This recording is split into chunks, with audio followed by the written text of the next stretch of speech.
Հարցին թե վերջերս Երևանում ավելի շատ է խոսում ընդդեմ Հայաստանի Ռուսաստանի կողմից կազմակերպված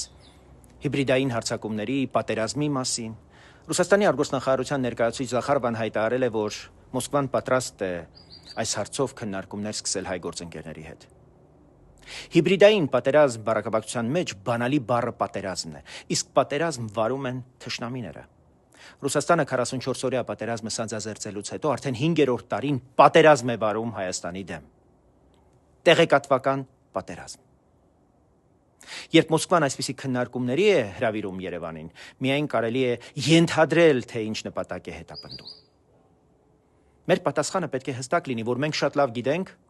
որ Ռուսաստանը վարում է հիբրիդային պատերազմ ու դրա գլխավոր նպատակը, թիրախը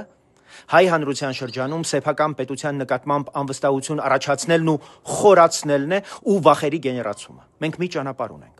Հնարավորինս արագ իրականացնել օգոստոսի 8-ի համաձայնությունները, արագացնել պաշտպանական վերազինումը, բարձրացնել կիբեր եւ տեղեկատվական դիմադրողունակությունը, տնտեսությունը դարձնել ավելի արտադրողական եւ տեխնոլոգիական։ Ռուսներին էլ լսենք, բոլորի հետ էլ աշխատենք, բայց մեր նպատակից չշեղվենք։ Այս խոսակցությունը պետք է դնել մի կողմ եւ ընտրել պետություն կառուցելու ճանապարհը։ Սա կլինի ամենախոհեմ ու հասուն պատասխանը Զախարովային էլ իր տերերին էլ։